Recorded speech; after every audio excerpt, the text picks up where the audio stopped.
జై శ్రీరామ్ అందరికీ నమస్కారం. వెల్కమ్ టు న్యూస్ అఖండ. నేను మీ కస్తూరి శ్రీధర్. మిత్రులారా, మన దేశం చుట్టూ మన శత్రు దేశాలు ఉన్నాయి. ఇప్పటిదాకా ఈ చైనా ఒకటి, ఈ పాకిస్తాన్ దేశాలే మన శత్రు దేశాలుగా ఉన్నాయి. కానీ వాళ్ళ అవసరం కోసం ఒక డ్రామా దొబ్బుతున్నాడు ఒక దేశం వాడు. సరే, ఒక దేశం ఉండనాలనో ఒక దేశం అనాలనో ఏదోలే. ఇప్పుడు వాళ్ళు అయితే బయట పడిపోయినారు. వాళ్ళు ఎవరయ్యా అంటే ఆ ప్లేస్లోకి బంగ్లాదేశ్ కూడా వచ్చేది. బొంగులో దేశు అర్థమవుతుందా? దీంతో మన చుట్టూరా ఉన్నటువంటి శత్రువుల సంఖ్య 3 చేరింది. సరే, ఈ దేశాలన్నీ కూడా ఇతర దేశాలు కాబట్టి వాటికి మనం అభివృద్ధి చేయడం ఇష్టం లేదు కాబట్టి ఆ 3 దేశాలు మనల్ని శత్రువులుగా భావించడంలో కొంతవరకు కారణం ఉన్నదని చెప్పేసి అనుకోవచ్చు. ఏమంటారా? కానీ మన దేశంలో మన దేశంలోనే తింటా పందికొక్కులు తిన్నట్టు ఎక్కడే పెరిగి పెద్దవాళ్ళయ్యి మన దేశాన్ని ఒక శత్రు దేశంగా చూసే వాళ్ళని ఏమనాలంటాలే. నా తెలిసి అయితే సింపుల్గా ఒక మాట చెప్పంటే వాళ్ళ పుట్టుకలోనే ఏదో లోపం నెట్టు ఏదో క్రాస్ బ్రీడ్ అనాల. ఏమంటారా? ఈ విధంగా మన దేశంలో మన దేశాన్ని శత్రువులుగా చూసే వాళ్ళలో జిహాదీలు, ఈ రాడికల్స్ మాత్రమే కాదు, నక్సలైట్లు కూడా ఉండరు. సరే, అసలు పాయింట్కి వద్దాం. ఛత్తీస్గఢ్ అనేది నక్సలైట్లకు పెట్టన కోట లాంటిది అనమాట. ఈ ఛత్తీస్గఢ్లో కేకారణ్యాలు అంటే ఏం తెలిసిన బలమైన అడవులు అవి ఉండడంతో పాటు అక్కడ అమాయకులైనటువంటి గిరిజన సోదరులు ఉండడంతో నక్సలైట్లు ఈ ఛత్తీస్గఢ్ను తమ కేంద్ర స్థానంగా భావిస్తూ వచ్చినాయి. ఇక ఛత్తీస్గఢ్లో బీజాపూర్ అనే జిల్లా ఒకటి ఉన్నది.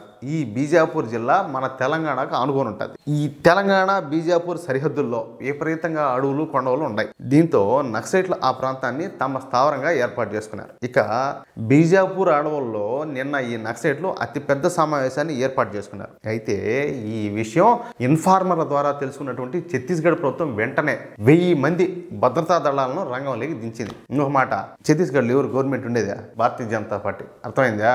వీళ్ళంతా కూడా ఎవరు ఆ 1000 మందిని భద్రతా దళాలను రంగంలో దింపినారు కదా, వాళ్ళందరూ కూడా ఈ జంగిల్ వార్ఫేర్లో కాకలు తిన్నటువంటి యోధులు. ఇక 1000 మంది బలగాలలో 5 కంపెనీలు కోబ్రా కమాండోలు ఉంటే 3 కంపెనీలు ఈ డిస్ట్రిక్ట్ రిజర్వ్ గార్డ్స్ ఉంటారు. ఇక వేట అయితే ప్రారంభమైంది.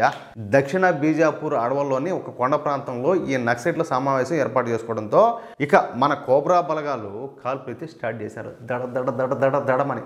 దీంతో వెంటనే తేరుకున్నటువంటి నక్సలైట్లు కూడా మన కోబ్రా కమాండోల మీద కాల్పులు ప్రారంభించాయి. ఆ విధంగా నిన్న ఉదయం 9 గంటల నుంచి సాయంత్రం 4 గంటల దాకా కాల్పులు అయితే జరిగినాయి.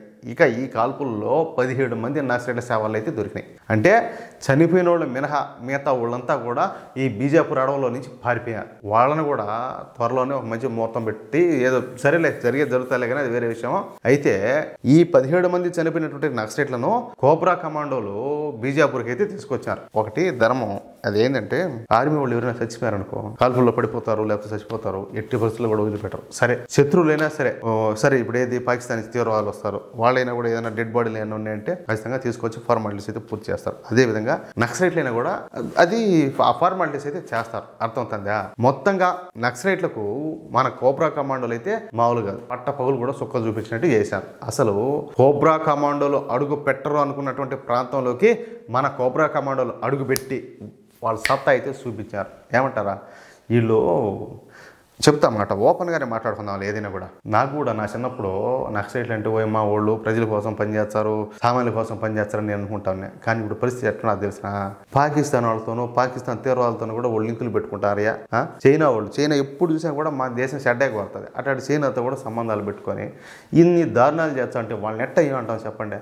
వీళ్ళని అయ్యో అనేటప్పటికి పాకిస్తాన్ తీవ్రవాదులను కూడా వాళ్ళని కూడా అయ్యో అనాలా, ఈ బొంగులో దేశం వాళ్ళని కూడా అయ్యో అనాలా అంటామా? ఎట్టి పరిస్థితుల్లో కూడా అను. నా ఉద్దేశం అయితే నేను చెప్పింది కనుక కరెక్ట్ అని మీకు అనిపించింది అనుకో, ఈ న్యూస్ని తప్పనిసరిగా మీరు నలుగురికి షేర్ చేయండి.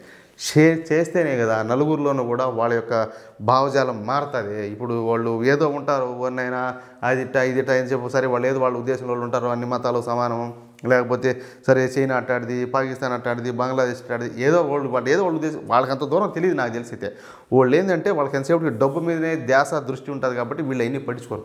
ఇలాంటి న్యూస్ కానీ ఒకసారి చూసాను, ఒరే అవునా అట్నా అనిపించదు వాళ్ళకు. అప్పుడు క్రమేపీ వాళ్ళలో కూడా జాతీయవాద భావజాలం పెరుగుతుంది. దేశం మీద, ధర్మం మీద ప్రేమ, ఇష్టము, బాధ్యత అనేటివి అన్నీ పెరుగుతాయి. కాబట్టి తప్పనిసరిగా మీరు ప్రతి న్యూస్ను మీరు చూసినారంటే, ఇప్పుడు సపోజ్ చెప్తామన్నమాట, 10,000 మంది చూసినారు. ఆ 10,000 మంది 10,000 గ్రూపులకు 10,000 మంది మీ ఫ్రెండ్స్కి షేర్ చేసే ఎట్ట పోతుందే, ఎంతమందికి పోతుంది, ఎంతమందిలో మార్పు వస్తుంది. నేను కనీసం నా జీవితంలో 10 మందిలో మార్పు తీసుకురావాలనుకున్నా. ఆ ప్రయత్నంలో భాగంగా ఇదంతా ఇంత యుద్ధం చేస్తున్నాను నేను. మరి అదేంటన్నట్టు రాముడికి ఉడత సాయం చేసినట్టు కొంచెమన్నా నా కష్టానికి మీరు కొంచెమన్నా మీరు సాయం చేయరా? అదేవిధంగా మిత్రులారా, ప్రతి ఒక్కరు కూడా మీ యొక్క అమూల్యమైన అభిప్రాయాన్ని ఖచ్చితంగా కామెంట్ చేయండి. అలాగే ఇంతవరకు మన ఛానల్ కన్నా మీరు సబ్స్క్రైబ్ చేసుకోకపోతే దయచేసి ప్రతి ఒక్కరు సబ్స్క్రైబ్ చేసుకోండి ప్లీజ్. జై శ్రీరామ్.